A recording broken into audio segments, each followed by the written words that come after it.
At 2:15 a.m. on the Dnieper River, a Russian convoy of more than 300 vehicles crosses a bridge, confident in its air defenses and radar protection. Under the bridge, 12 Ukrainian AI drones lie hidden, disguised as maintenance gear, waiting for an encrypted wake-up signal.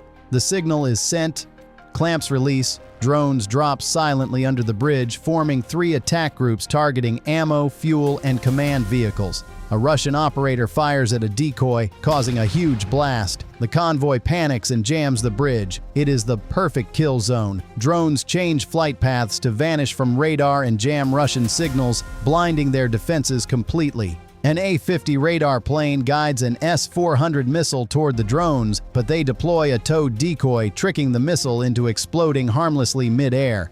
The command "Execute" is sent. Drones rush upward, striking the bridge supports with precise timing.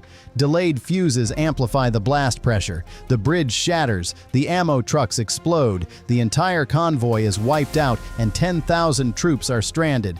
Ukraine didn't just destroy a bridge, they destroyed Russia's southern strategy. In modern warfare, intelligence beats power. How did they pull off such a devastating, low-cost ambush against a massive, heavily defended convoy? This is the anatomy of the trap. Don't consider it just a lucky hit or a chaotic firefight. This whole thing was a layered plan where each piece of hardware had a role. The night was quiet apart from the convoy's diesel heartbeat. Men inside armored trucks laughed. Radios crackled routine reports. On the bridge, lights were progressing along with the convoy. On paper, the column looked like something that could not be stopped.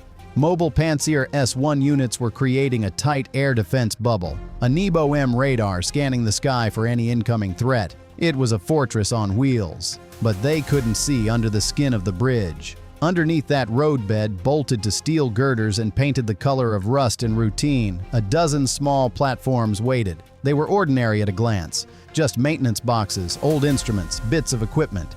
In reality, they were Kajak-class FPV drones. Each one cost a few $100s in parts. Each one was loaded with sensors, LiDAR mapping, an encrypted wake routine, and a small-shaped charge. It was cheap hardware but coordinated to act like precision tools. That was the point. Ukraine leveraged cheap, expendable machines to cause strategic damage. For 72 hours they had sat there, inert and invisible. The Russians had assumed any drone threat would come from the open sky, where radios can be jammed and signals cut. The Ukrainians exploited that assumption. These drones did not depend on a controller or GPS. They were waiting for a single, heavily encrypted pulse, or just a digital green light. When that micropacket arrived, their onboard AI would take over and they would stop being props and start being weapons. The convoy's movement gave the plan a clock. Big convoys are predictable. They move on schedules, they follow roads, and they break down. Ukraine's analysts had watched the route, tracked maintenance cycles, and noted a mundane but super important detail that the convoy's tires were not made for miles under heavy load. Now you know predictability becomes opportunity when you have patience. The timing came the way planners expected.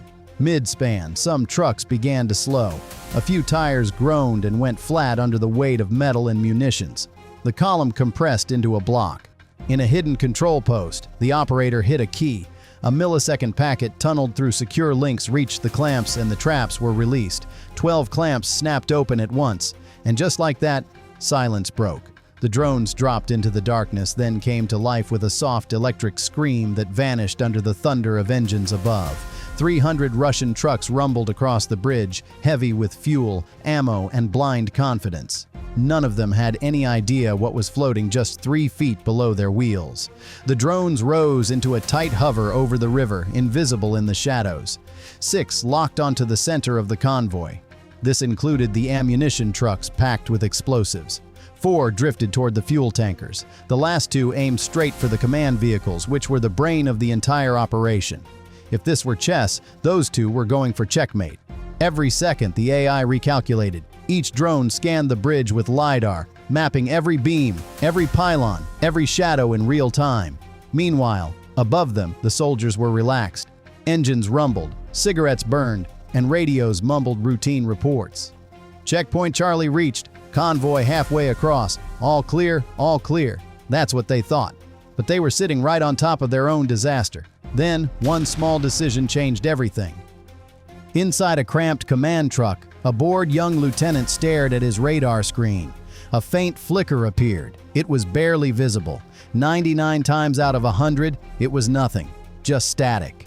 But tonight, he leaned forward. He switched the radar from passive to active mode. That single move changed the entire night.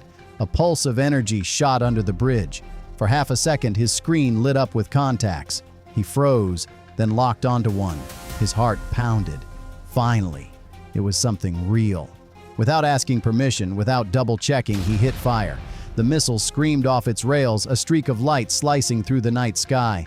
It tore downward, weaving through the bridge's beams, and then exploded. The flash was massive, lighting up the entire span. Except it wasn't a drone. It was bait, a fake, a cheap decoy built by the Ukrainians to trick radar systems. A $50 piece of metal had just eaten a $150,000 Russian missile. The explosion achieved nothing tactically, but strategically, it was perfect, because it woke everyone up. Within seconds, radios erupted. "Contact! Contact! Explosion under the bridge!"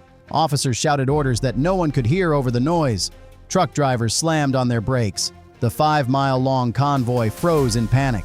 Headlights cut through the smoke. Soldiers ran out of trucks, shouting into radios, weapons ready, but there was no clear target. That's when the realization hit. A $150,000 missile had destroyed a $50 decoy, and in doing so, had turned Russia's prized convoy into a perfect kill zone. The convoy was locked in place, stuck right over the river. At the same time, 12 silent drones were still hovering in the dark, fully awake, watching and waiting. And what they were about to do next would change the entire war. For a few heartbeats, the young lieutenant looked like a hero.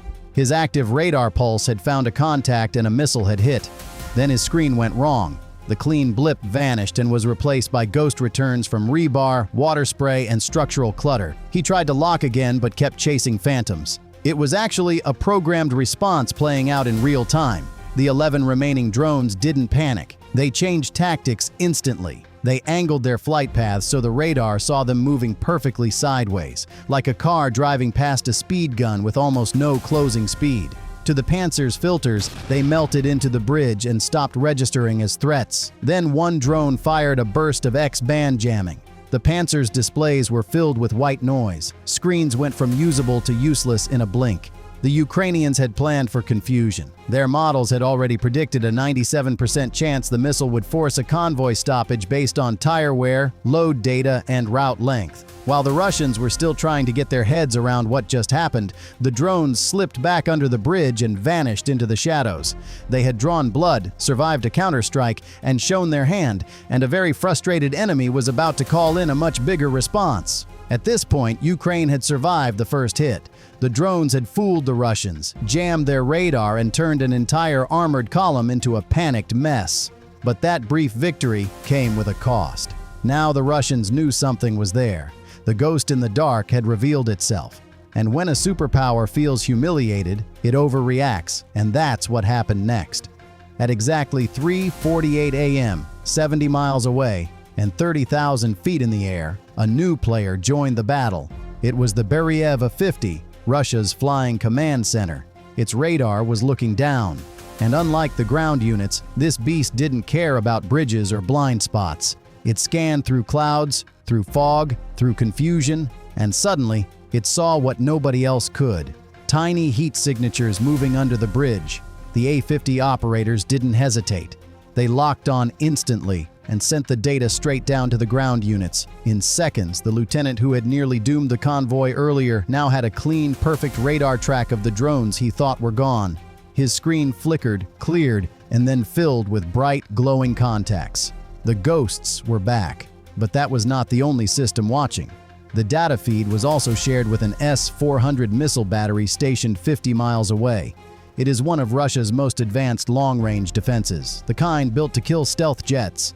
And now it was aimed at a swarm of cheap FPV drones hovering just above the Dnipro River. For Ukraine's operators, this was the worst-case scenario. A missile meant for supersonic aircraft was now hunting their $600 drones. And at Mach 12, there was no running from it. The warning blared across their monitors that a launch was detected. The drone's AI had seconds to react. No human pilot could have saved it, so it didn't try to escape. It switched to something even more clever, a contingency built months earlier for exactly this situation. Protocol Omega-7. One of the drones extended a small hatch under its frame. A thin fiber optic line shot out, unspooling into the air. At the end of that line hung a decoy device, a tiny pod barely larger than a soda can. It was not designed to fool humans. It was designed to fool missiles. The pod emitted the same radar signal as the drone, but 100 times stronger. When the S-400 missile closed in, its sensors were instantly drawn to the brighter target. It swerved hard, locked onto the decoy, and detonated in mid-air. A multi-million-dollar missile was gone, wasted, blown up over the river by a $200 device dangling from a fishing line. The operators aboard the A-50 didn't believe what they were seeing. The radar showed a massive flash and then nothing. There were no kills and no wreckage. The so-called threat had simply vanished. In their confusion, they had just sent every Russian radar operator in the area looking up, and that was exactly what Ukraine needed. At 3:49 a.m., a single command was sent through encrypted channels. Execute. The drones surged upward all at once. Their electric motors screamed in perfect sync, slicing through the air like a blade. They weren't hiding anymore. This was the kill. Their targets were not the vehicles. They were targeting the supports, which were the bones of the bridge itself. The AI-guided warheads locked onto pre-mapped coordinates and hit within centimeters of precision. The first drone struck the center beam right beneath an ammunition truck. The second followed half a second later. Then the rest, 11 perfect impacts in under 2 seconds. The fuses were timed with a 1.1-second delay, just enough for all the explosions to overlap. That delay turned individual blasts into a single, brutal wave. The space between the bridge deck and the water became a sealed chamber. The explosions had nowhere to go. The pressure doubled, then tripled, then amplified itself until concrete and rebar started to rip apart like wet paper. The bridge shuddered once and then it fractured. Support columns crumbled, throwing chunks of steel and debris into the water below. The road split open, and a truck packed with ammunition fell straight into the fire. That was the final trigger. The ammunition truck exploded first, followed by another and another. The bridge turned into a string of detonations. Each blast fed the next until the entire center span collapsed into a flaming crater of steel, smoke, and burning fuel. The river below boiled red in reflection. On the Russian comms, there was total silence. The bridge was gone. The convoy was split into two. Half dangling at the edge of the collapse, the rest stranded on the far bank. Those still alive could only watch as their supplies, ammo, and command vehicles disappeared into the flames. 10,000 Russian soldiers were now isolated, cut off from their supply line without any ammunition or fuel and with no way to retreat. The southern front that had been Moscow's strongest position was now on life support. All of that was done in less than 5 minutes. This is how Russia's most advanced radar systems, their hypersonic missiles, and their heavily guarded convoy were all neutralized by machine intelligence. What do you think? Can Ukraine keep outsmarting a larger army with a similar strategy and innovation alone? Tell us in the comments section below. Before you go, make sure to subscribe to our channel for more updates on this war. Goodbye for now.